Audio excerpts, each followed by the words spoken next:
Hi there. Okay, so I just wanted to share just a really quick and easy tutorial on how to make your own homemade gratitude journal. If that's what you are inclined to do, you can always just continue to use your regular journal.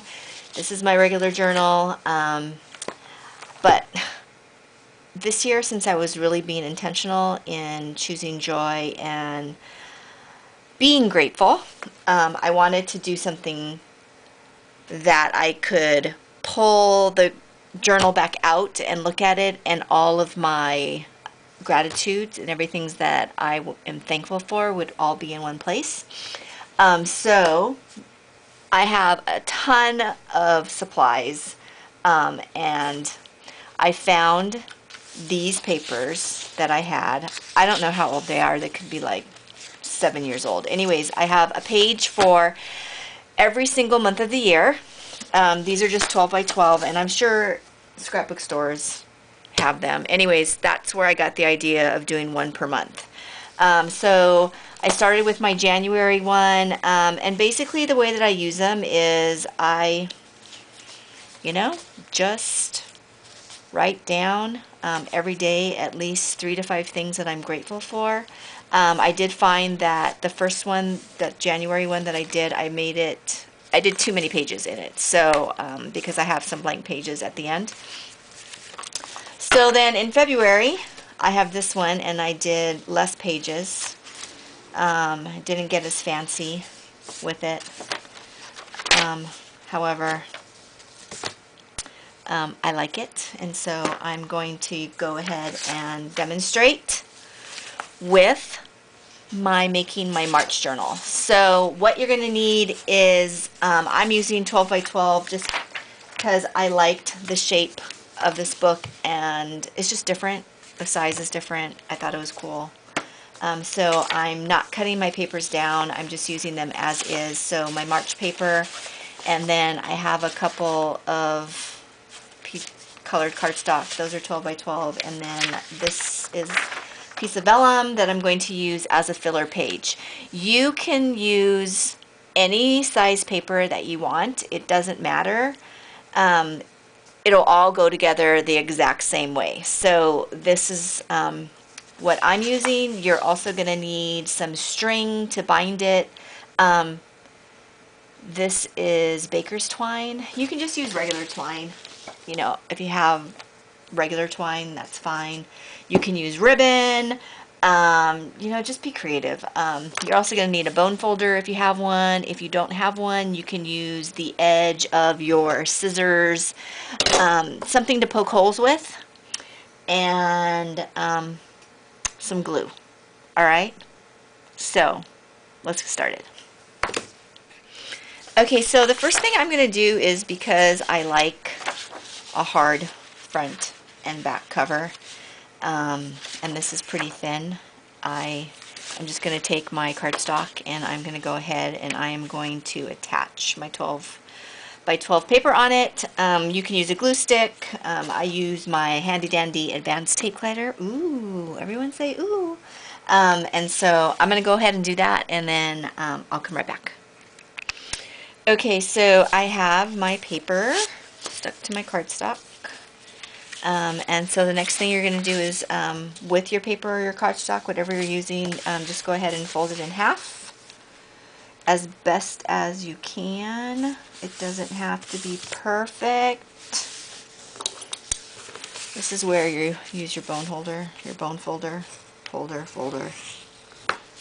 and just kind of crease the edges, be sure they stick. I like to fold each piece individually, just so that I can get a really good crease in them.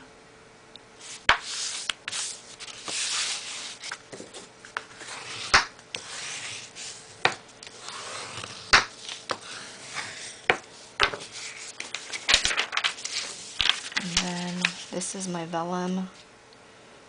Go ahead and fold that in half.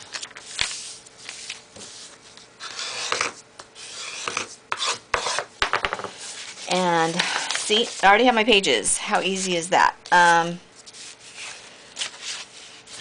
Putting the book together is just aligning your papers so that they fit in there.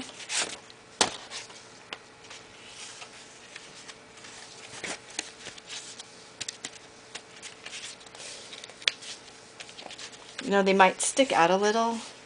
You can trim that down if you want to. I just don't care. My main thing is making it and being able to use it right away.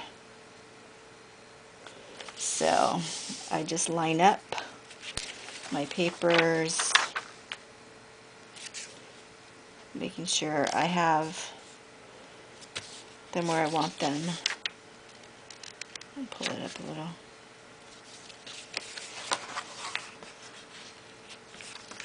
So, and after I have it,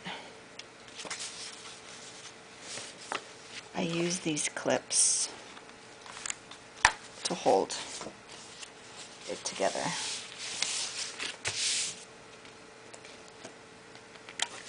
Alright, see, so that's simple. All we're going to do is now we are going to punch some holes. So knowing that this is a 12 by 12 piece of paper, you are going to want to make 3 holes. We're just going to do a simple binding stitch. So 12,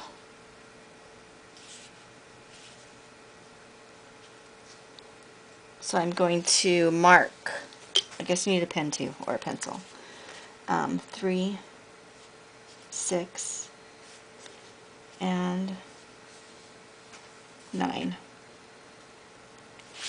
And that's where I'm going to punch my holes.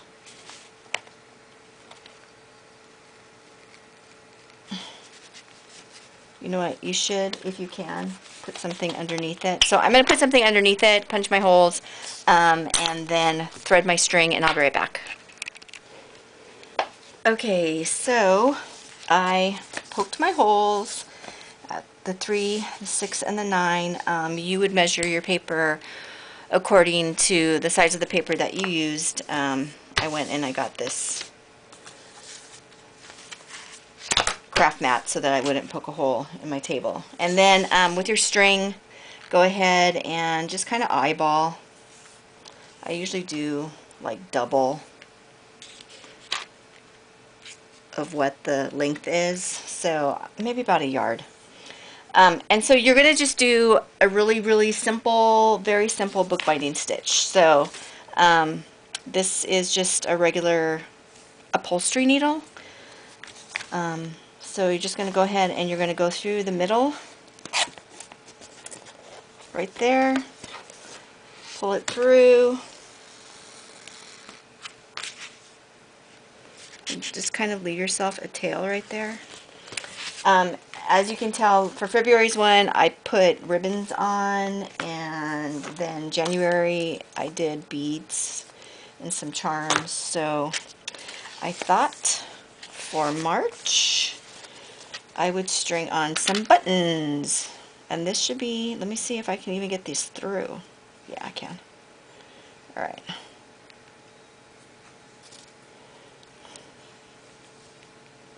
You can do whatever you want to decorate your book because it's yours.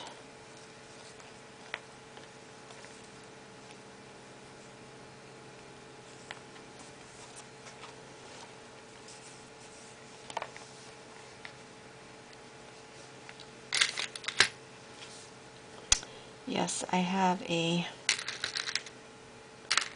huge stash of buttons, and let's see how this will look.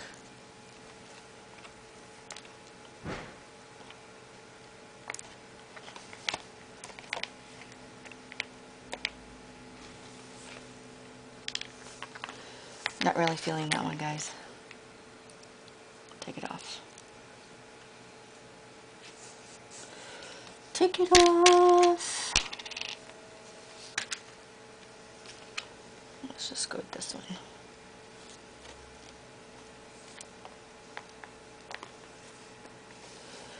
I mean, just put it together really easy.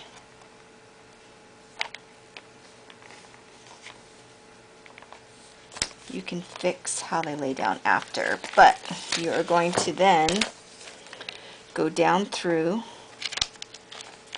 this first hole, pull, pull, pull, pull. See how they just, all right. Then you're going to go back through the middle hole,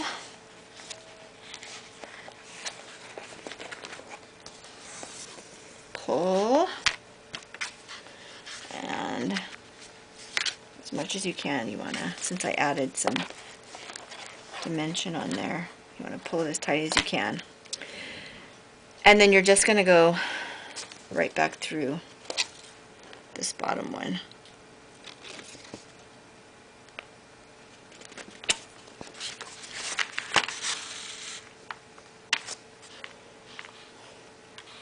Pull off your needle.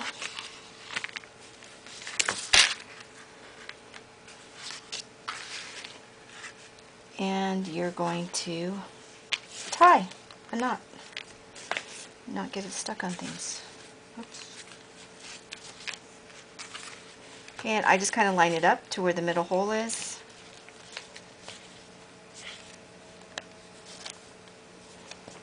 Pull as tight as you can. Trim off your edges. Take off your clips.